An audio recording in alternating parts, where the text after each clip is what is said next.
Hey, Jules. This is kind of fun. Yeah, I can see you. I can see you too. This is the first time we've ever done a live podcast together. Right, in the same room, Right? for sure. I know. This is weird. You know, people always thought, or tend to think, I should say, not always have. But when we first started doing this, people were like, "Oh, are you guys in the same room?" And like, no, she's in San Diego. I'm in Minneapolis. I know. But Yeah. we're together for a really important reason. Yeah. Well, I mean, are we talking about all the reasons, like the trip that's coming up and everything? Yeah. So for those of you who've never heard of it, there's a thing called the Baja 1000. Yes. And it is a big race that happens down in the Baja, Mexico. True. And it happens every other year in this small town called San Juanico. And Brad, we're going. We're going. Yeah. Yep. Lots of, even though our recipe today, we're doing a new spirit that we haven't touched upon before. I do know I'm foreshadowing. I can see into the future. There is going to be a lot of tequila this upcoming week, so we'll have a lot to talk about on the next episode. But today we're not talking about tequila. We're talking about a brand new spirit, Brad. And I have to be honest with you, I don't use this spirit often. Applejack. Yeah. This spirit is Right here. this is as American as it gets. Applejack is a spirit that we actually drank here in the United States before whiskey. And if you're thinking, well, is it like apple brandy? The answer to that question is absolutely yes, it is. There are some nuances between this and apple brandy. And what we're going to do today is I came up with, now the concept of the old fashioned is not something I came up with, but I did invent my own drink not that long ago using, I know, I'm telling you, I'm taking a page out of the Jules book here. Wow, I'm impressed. I know, yeah. So I made my own cocktail up using Applejack, Allspice Dram by St. Elizabeth. Okay, yeah. You got that right I have there. it here, yeah. Bingo. And then my friends at Dashfire have Mission Fig bitters that I put in there. But I also will use orange bitters in this case because that's what we have in front of us today. Yep. But, oh, God, try it with the Mission Fig bitters. Look out. And then you can use a simple syrup made with cinnamon. I've made it with simple syrups with ginger. And in this case, we're doing simple syrup that is cinnamon and honey, which is something you made. Yep. So, yeah, really excited to make this. For those listening, this is our first time together in person. Brad's sitting across from me right now because I'm sitting at the quote unquote bar because we're going to switch it up this time. So what we're going to do is I'm going to make the cocktails and we're going to sip them after, but I'm making yours. Yeah. And I'm making mine. So part 2 of this whole episode, you're going to want to check out on the YouTube because we're going to make them live in person. Yeah. And we'll be able to try them both. I'm slightly nervous. I hope you like mine. Of course I will. Well, you never know. Yeah. I mean, you haven't tried them in person before. It's the first time. True, but I have remade your recipes, Right. and they're always great. So I still get nervous. don't get nervous. You can't be nervous when you're a pro like you. Hey, now. So, all right. So we are going to obviously talk about how to make it. We're going to go into the history of Applejack, which is really interesting. And then what's our tip today? Do we have a tip? Our tip, I think, should be, since we're getting into this season, I really wanted to talk about how to make homemade apple cider because for my recipe, that is relevant. Right. And my recipe is using apple cider. And no, I know a lot of people are thinking, is it the spiked apple cider? No, there's no alcohol, though you could add it. This is just homemade apple cider. And I feel like a lot of people, for convenience, and I get it, buy apple cider, but it's really easy to make at home. So I kind of want to talk about how to make it. And by the way, I know Williams-Sonoma has a great simmer pot recipe, but this is a 2-in-1. You get homemade apple cider and your house smells fantastic. So that's our tip. Sweet. Yeah. All right. Yeah. Let's let her rip. I know. I'm slightly nervous to make these cocktails, so let's make them so that I can drink them. All right. Hey, Brad, I think we're recording audio now, huh? Yeah. That was fun to record this and then realize we weren't recording audio. Yeah. So for those of you listening, we recorded this segment already. which means we've already had a cocktail in us, which means we're going to take this again, but with audio because before both of our mics were muted. So that being said, I think we can both attest that both cocktails are fantastic, and we're now excited to share them with you. Now you get to learn. Now it's your turn. But the fun part of today's episode is we are together. So I think I mentioned this, maybe now I'm forgetting in the beginning, but I'm making them. So I'm making both recipes right here, right now. And Yeah, I'm going to walk you through it. good. They are good. You're good. They're Okay, good. so Brad's walking me through it step by step. We're going to do it together. I have my mixing glass filled with ice. My bar spoon's ready to go. Let's add some ingredients. Everything's ready. All right, cool. All right. Well, we had a dry run already, so here we go. Now it's dry. This is my fall old fashioned. I would like to give it a name. My buddy Paul Sioux Fall said, hey, you should name a drink the Big Snort. I don't know if that rolls off the tongue, but if we want to call it the Big Snort, we can, but let's just call it the fall old fashioned for now.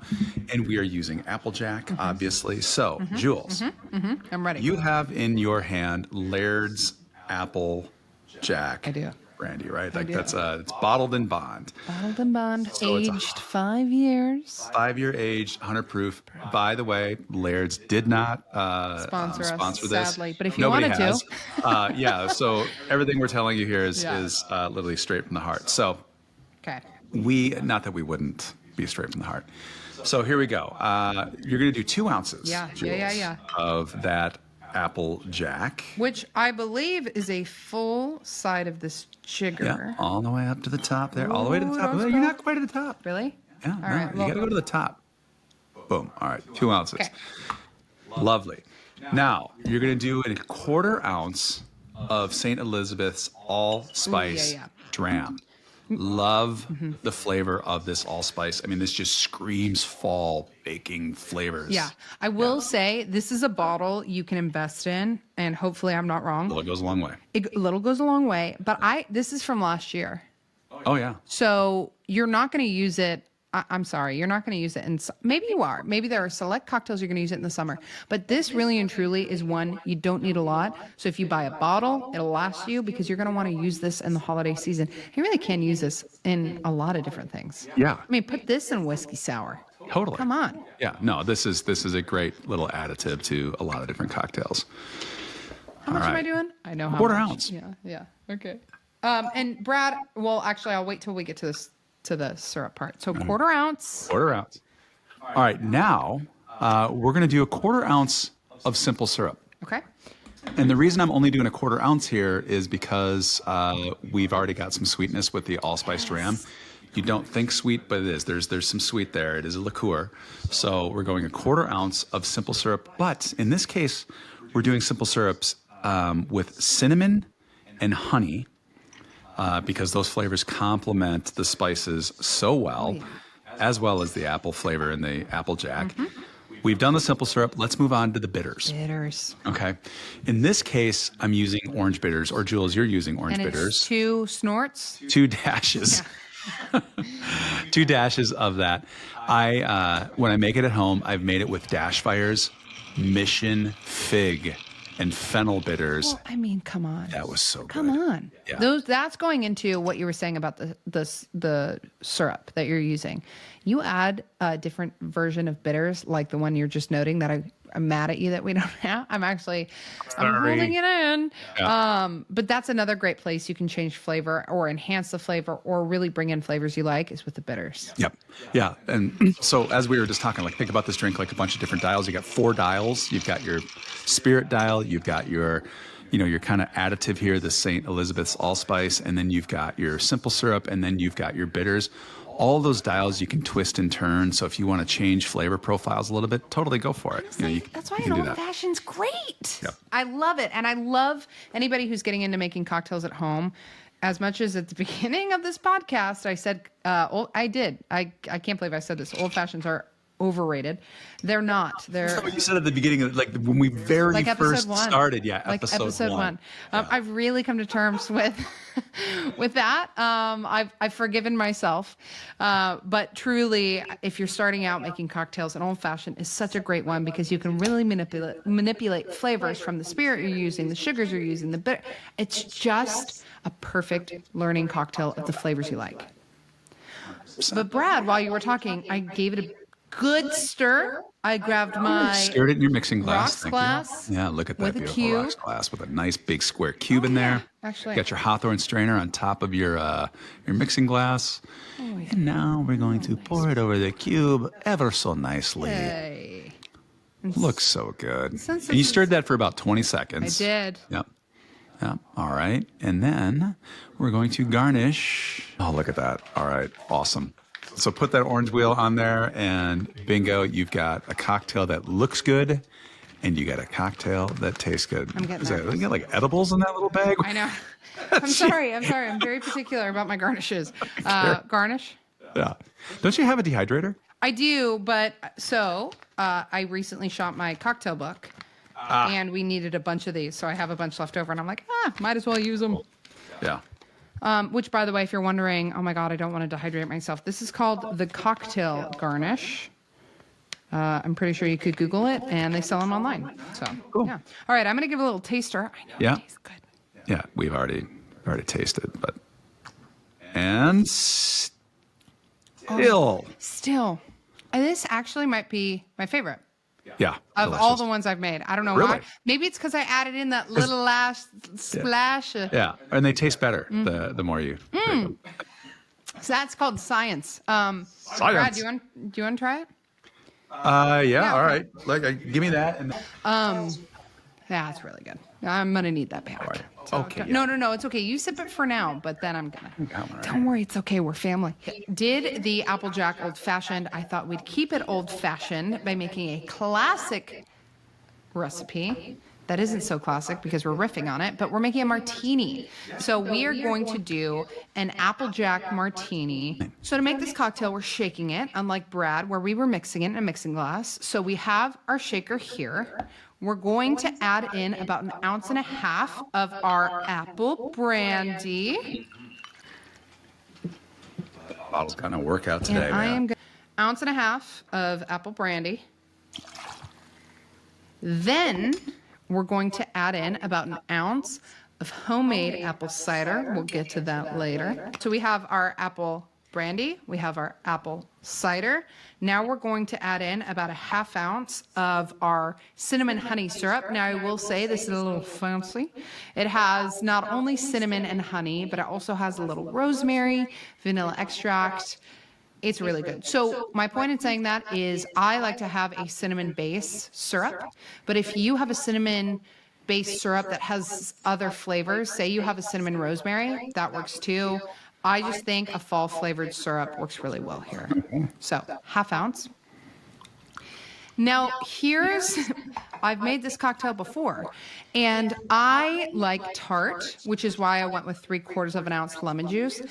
I think it's really on the tart side. Not that that's a bad thing, but I do feel like we could almost scale it back. So this version, I'm going to scale it back to 1/2 ounce, where originally I had it 3/4. Yeah. So when we didn't record. Right. It was 3/4. And I thought that was good. It was actually. good, Yeah. but it was tart. So my wife Amy, she loves things on the tart side. Yeah. And that would be right up her alley. Right. So make it that way if you're not scared of citrus flavoring, or the tartness, I guess you would say. Yeah. But I want to scale it back to 1/2 ounce because I know some people are like, it's a little bit too puckery for me. So we're going to go with 1/2 ounce. And Brad, like you were saying, it balances with the sugar. And again, these are like dials, right? You can dial up the tart. You can dial up the sweet. I don't like to go over 3/4 ounce of sweet or tart when you've got something like this, Right. kind of like in this sour style cocktail. Right. Yeah. So. All right. Last thing, aromatic bitters, about 2 dashes and a half. Yeah. 2 dashes. Looks and good a to me. half. 2 dashes is what we call for it. 2.5 came out. 2 All right. snorts. Snort's different. It's just different. Yeah. Nice shake. Good form on the shake. I like how you kind of go. Oh, I like multitasking while the shaking. Oh, not so much multitasking anymore. Oh, there we go. We're back to shaking and multitasking. Up, stop. There we go. All right. All right. Look at that. Yeah, you Nice can see. frosted glass. Yeah, and frosted glass, frosted shaker. Yep. That's what you want. When Too you cold to shake. hold. Oh yeah. There we go. Bingo. Broke the seal. All right. Get your Hawthorne strainer out. Now you double Brad? strain it? You're double I straining. think this is going to be it. We are going to double strain. We used fresh lemon juice and we shook with ice. So there's going to be ice shards that I know some people like it. I don't like ice shards in my drinks. I personally think it's lazy. Like when I get served a cocktail. Defend Neil. We just talked to Neil. I know. about this last I night. know. And it's my total personal opinion. Yeah, and I'm with you on that. So while you're straining that, I'll talk about this because I go back and forth on it. Like I love the ice shards and like a Manhattan. Like I love a Manhattan that's got a little character on top. Really? I do. I used to love it in my martini, and then I was like, you know what? Maybe I don't anymore. I don't know. I kind of go back and forth. get It's really that. your call. Yeah, The no. thing is that when you get the ice shards in there, it continues to dilute the drink. Right. Like when we talked to Neil last week, and by the way, if you didn't listen to the Cosmopolitan You gotta. the episode, definitely go back and listen to that. It's fascinating.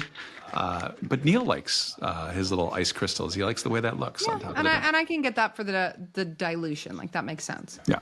All right. Garnish. Boom. Not perfect, but it'll do. All right, here we go. Taste test. Oh, see, for me? See, you're happy with that. All right, now I gotta try it. Yep.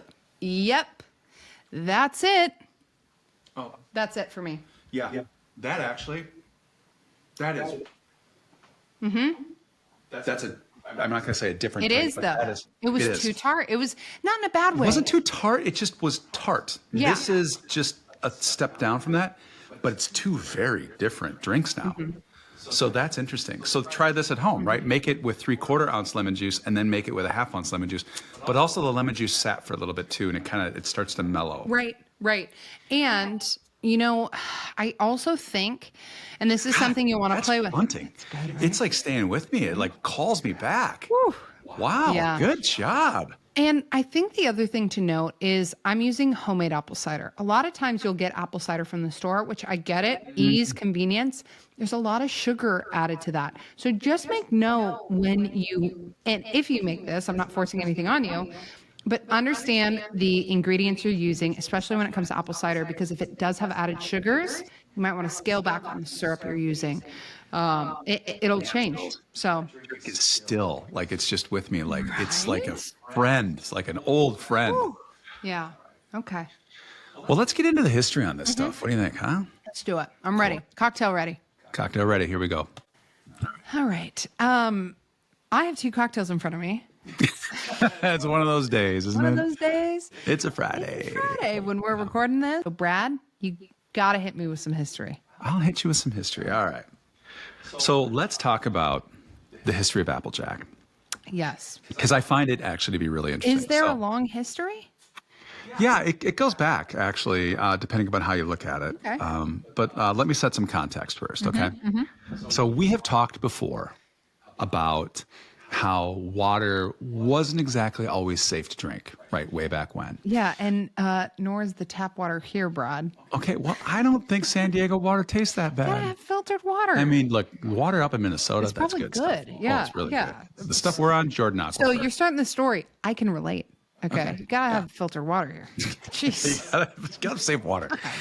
All right, so back then, way back then, right? We drank wine, we drank beer, we drank spirits, and that was because water wasn't safe. Yeah. Okay. Oh, So- really though, is that the reason? Oh, Well, I mean, water isn't safe. We well, have to yeah, drink I mean, wine. yeah, it was killing people, but but you know, who's to say? the alternative Right. was pretty great. Yeah. Not so much maybe the next morning. I don't know. No one ever talks about hangovers back then. Right. No. All right. So Yeah. Wait, Brad. This is it. By the way. yeah. Yeah. No, This I'm telling you. half that's a good- ounce, people. Yeah, the 1/2 ounce was a good Game call, Matt. changer. Yeah, half sorry, ounce I've lemon interrupted juice and you. Jules. No, it's all right. You're very happy with your drink. Yeah. I am happy. You're happy. And I'm you. still thinking about it because it's like that sip was just, it's staying with me. Yeah. I know. All right. All right. I'll stop. Yeah. No, you're good. Listen, here we are. All right. What were we talking about? We were talking about unsafe water. Yeah, Okay. water and boozing. So we drank, rum and gin and all kinds of stuff, right? All right. So true for Europeans, true for people all over the world, true for the early settlers of America. All right. Now, when when people started to come to America in the 1600s, and actually it was before that, but colonists started to arrive in the 1600s. We made beer and wine here as well and sourced that from local ingredients. But there was a new crop that was growing thanks to French Jesuits who visited this area in the 1500s and colonists who brought cuttings from England in the early 1600s.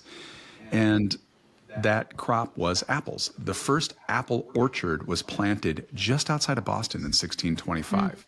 Now, in 1698, a Scot by the name of William Laird, happens to be the name on the bottle, right? Yeah.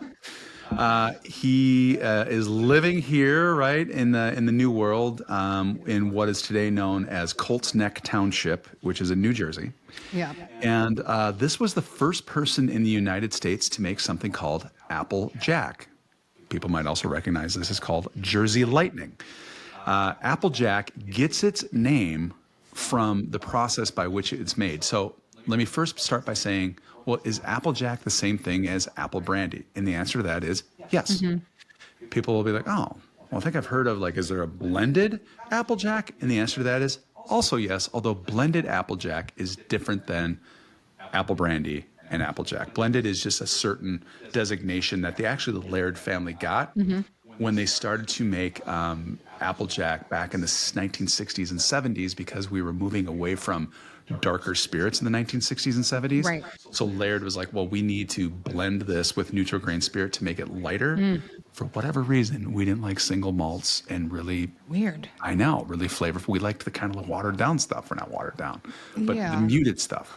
So they went and got this designation, blended Applejack. So you'll see blended Applejack and you'll see Applejack. That's the difference there. All right, back to the story. Yeah. So the process by which Applejack is made gives it the name Jack. Okay. So how it works is you're jacking the apple cider. Okay, just settle down here. Let's just move on. All right, so let me just walk you through the process. You take apples, you press them into cider, right? Okay. And Yeah. you made homemade cider. Right. Yeah. Bingo. Yeah. That cider can be then turned into hard cider by letting the cider ferment. Right. Now you're creating alcohol. This is the stuff when you distill, right? You let stuff ferment. Yeast eats the sugars produce alcohol, and you can only make so much, alcohol in that type of process. Right. When you distill, you create higher alcohol, and I'll talk about the difference. When you jack, you are separating the alcohol from the non-alcohol base, right? The Okay, water, sure. right? And so how you jack is that you let this fermentation happen, and then you need cold nights, freezing nights. So the hard cider will freeze, and the alcohol won't. So you scoop out the ice, and you set the ice aside, leaving behind alcohol. Okay? Does that make sense? So you've got a Sure. stronger alcoholic beverage Right. now in this container. Yes. When you distill, similar process, you're still separating alcohol from water, but you're using heat. And so the heat creates vapor. Right. That alcohol Yes. then condenses Yep. and goes down a tube into a different vessel. You've got now a spirit in this other vessel, whereas you're removing the water from the cider in the jacking process, you're removing the alcohol from the water in the distillation process. Does that make sense? Slightly. Okay. Yeah. I'm gonna need a. Heat creates vapor. Yes. The vapor turns into alcohol. Yeah. Freezing creates ice. The ice is removed from the alcohol, leaving the alcohol behind. Got it. Okay. Yeah. That helped. Okay. Now we're on the same page. So distillation is the way Applejack is made today, because they're like, oh, well, the problem with using the freezing the method is that you can't separate methanol, and methanol is the stuff that makes you go blind. Okay, not something to freak out about too bad. There's methanol, like, but I'm not going out saying, "Hey, everybody, go jack your cider." Right. Yeah, like go do it Yeah, yourself. No, this isn't a DIY. but this was a DIY thing back Right. then. All right. Right. So, anyways, so when you make the spirit today, you are using heat to distill. So apple brandy isn't a new thing. I mean, they've been making apple brandy since the 8th century. In Normandy, France, they've got something called Calvados. Calvados is apple brandy that is aged. Okay. And you can age apple Yep. brandy here in the United States. You can age Applejack. The stuff that you have is aged 5 years. But you'll also see it in a clear format, and that is just, it hasn't been aged. Okay. Yeah. All right. So we clear as mud on that? Yep. Okay. So Laird, back to our buddy Laird. So he is making Applejack now back in the late 1600s, and this stuff is popular. It is quite popular. So popular that it catches the attention of one George Washington. I was our going to first say. president. Yeah, I knew he was coming in here without you even saying anything. Yeah. So he likes his drink. We know this from episode 7 when we talked about the Fish House Punch. Yep. Yep. Yep. And in 1760, Laird gave his recipe to George Washington, and George Washington took that north to Mount Vernon, which, by the way, he established. The first distillery in the United States was in Mount Vernon, first commercial distillery. Wow. Yep. So, and then it stopped running. So, Laird has the distinction of having the first continuously and oldest continuously running distillery. Washington created the first. Got it. And but it's not around anymore. No, it is actually it wasn't around, and then they reopened it. Sure. Right. For historical purposes. course. Like, I'm sure there's checks being cashed left and right. Yeah. So Applejack was so popular, Jules, that it was used as currency in the Blue Ridge Mountains back then. Damn. In fact, if you had an apple orchard and a still house on your property, your land was super valuable. Huh. Yeah. So, and this was actually our boy Johnny Appleseed. Johnny Appleseed, who is also known as John Chapman. He was a grower, and his So whole he was a real guy. he was a real guy, Okay. John Chapman. Yeah, all right. His whole motivation behind spreading Appleseed was actually to improve the value of his land because he had a bunch of land, so he spread apples all over. As one does. Yeah. So thanks, Johnny. Yeah. And he was all about the cider and the value I'm of the sure. apples and the Applejack. Trust me. Yeah. Yeah. Big apple guy. So Laird obviously, and isn't the only guy making Applejack. So this is America's favorite spirit, in part because apples were abundant now, but also because rum, which was America's other favorite spirit, Yep. was heavily taxed by the British. Oh, those bastards. Yeah.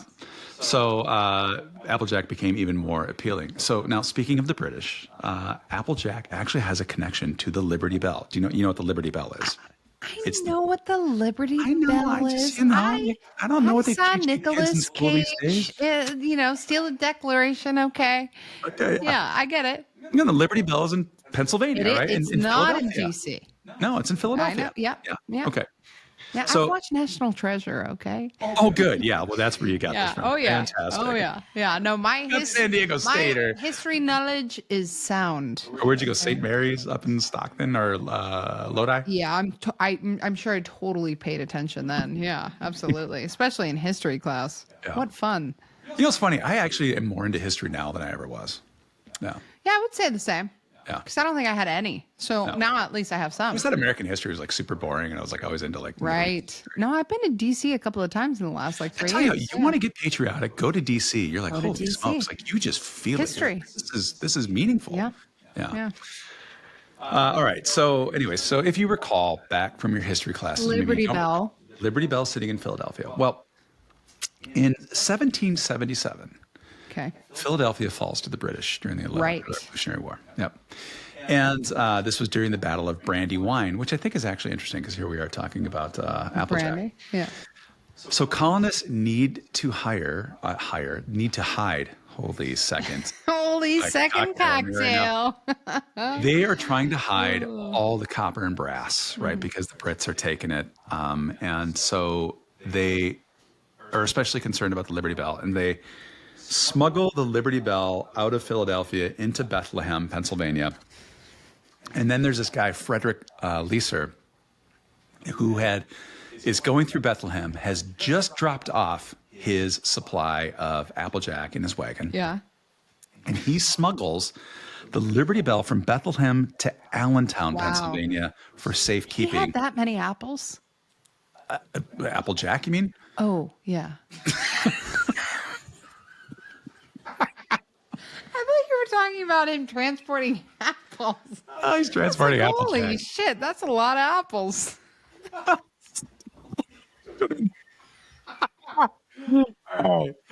So he's This is why I don't comment on the history section. okay. Oh shit! All right. So anyway, this big wagon. He's taking him back to Allentown. Okay, yeah. So he smuggles the bell up to Allentown. They hang out in Allentown until the Brits leave Philadelphia. They bring it down to Philadelphia.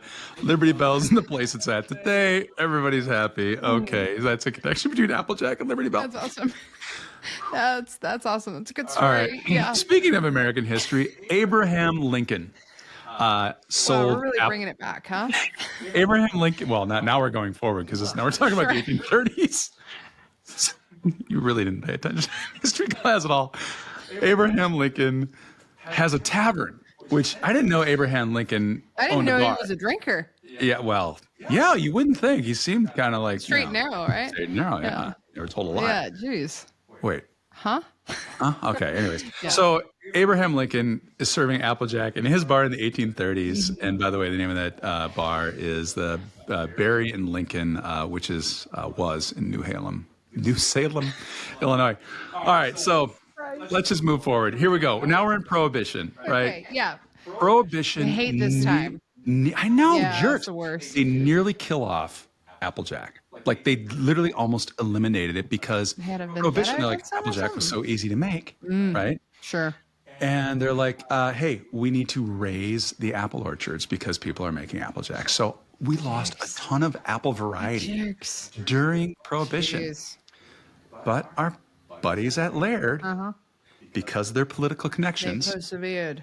they actually got a special dispensation from the government to continue to make Applejack for medicinal purposes. Of course they did. So Applejack survives by a thread through Prohibition because of the connections the Lairds had to our early founders. Founding father. Yeah. So when you talk about, American pie being American, like that's as American as American pie, you could literally say that's as American as Applejack. Yeah. Damn. And that That's is pretty the cool. history of Applejack. And they're that still is- around today. Yeah, and Laird is still around today. The oldest 10th generation, it says. by the way. continuously running distillery in America, up in New Jersey, in Colts Neck. And by the way, from what I understand, like the Laird family, they didn't move very far. They all still live right around Yeah. their homestead. Yeah. So Laird's 10th generation apple brandy. It says Scobyville, New yeah, Jersey. Scobyville, Scobyville? What did I say? Scobyville, which is a new Scobyville? Scoby, yeah, that's okay. Scobyville, Oh, Scobyville. Yeah. still Scobyville. Wow. Laird's. Yeah. Nonetheless, they've been around forever. And that's the history of Applejack. Damn. Okay. Well, this literally is as American as apple pie. It is American as it gets. Brad, I'm going to put you on the spot. All right. Because I have forgotten. What would you say is the most American cocktail? Would you say it's the old fashioned? I'd say it's the old fashioned. Shit. Then you crushed it. Oh, thanks. Yeah. I pressed it. Well, stop it. Stop it. No, but seriously, what a great story. Because honestly, I'm like, Applejack. I looked at it and I'm like, oh, it's going to be sweet. It's going to be sickly. No, like it's and great. It's not. It's great. It Yeah. drinks like a Well, whiskey. I've said this before. I'll say it again because I love cognac. I think brandy is such an underrated category. 100%. And I got to tell you, so if you've never had Calvados, which is Yeah. it's Yep. aged, right? Yep. Try Calvados and aged apple brandy, same deal. They're so elegant. Yeah. They're so elegant. It drinks like a brandy. It drinks like a whiskey. brandy is an underrated category. I mean, brandy's anything made with fruit, Well, right? and to be completely honest with you, the market's so oversaturated with everything else that I feel like the brandy category, the cognac, all that stuff, it's still It's like under the overlooked. radar. It's totally Yeah. overlooked. Yeah. Yeah, I mean, people are so focused on whiskey. Not there's anything wrong with that. Whiskey Tequila. is tequila. Give brandy a look, and I'm talking like piscos, Yeah. apple brandy, Right. Give Calvados. brandy a chance. Yeah, give regular Hey, brandy. hey, Like, Brandy, you're a yeah, fine girl. yeah, yep. What a good girl. You would be. Yeah. Yeah, I know. But my life, my love and the lady is the sea. All right, let's go. Let's move All on. Let's right, get all to the right, all tips. right. Yeah, Jesus. Jesus. Here we go. Criminy. All right. Oof. All right. It's our So tip section. it's our tip section. Okay. Anyway, before this gets any worse, better, Hey, it gets or better. better, Or better. I think we should round this out with our tip section. And I'm going to show you how to make, well, I'm not going to show you. I'm going to tell you how to make apple cider. It's so easy. I really don't have a recipe. I do have one coming out soon, though, that I will formally write out.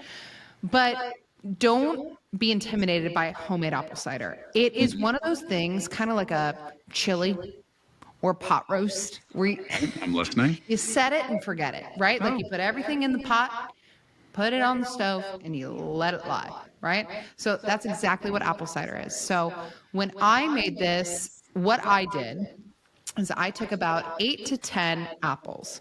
Now you might be wondering what apples. Truly is up to you. Gala apples. I think I had like an Envy apple was one of the brands. Green apples are also great. I like to have maybe a couple of different varieties of apples, but about 8 to 10. And you're going to want to get one of those Dutch oven pots because that will hold everything. So get about 8 to 10 apples. Get about 1 to 2 oranges. I like the citrus, so I like the oranges in there. And you're going to quarter those. So you're going to cut up the apples. You don't need to chop them. What I did is I cut it in half and then I cut it into, I don't know, would you say quarters? Just literally cut the apples however you want. Literally doesn't matter. Cut the oranges into quarters. I used 2 oranges. Then from there, you're going to add in about a half cup of brown sugar. You can add a full cup, but what I would rather do is I'd rather add sweetener after than have it be too sweet. But you'll want a little bit of sweetness in there no matter what. So you have your apples, your oranges, and your sugar. From there, you're going to add in your spices. So add in cinnamon, allspice, cloves. I don't like to add in star anise, but you could. I also add in nutmeg pods. So any like spices that you have that are holiday forward and you're baking, just throw one in there. I will say, you know what? I'll write this out because I know a lot of people either have ground or full, and it kind of depends on which one you're using. So on the website, I'll make sure that we have both measurements if you're using a whole nutmeg pod or if you're using ground nutmeg, because you can use both. But anyway, get your spices in there. And then here's what you're going to do. You're going to fill your pot up with water. How much water? Now you're going to fill up that pot until everything is covered with water. That's what you're going to want to do. So once it's all covered with water, put it on the stove and you're going to put it on, I would say, a medium to low heat.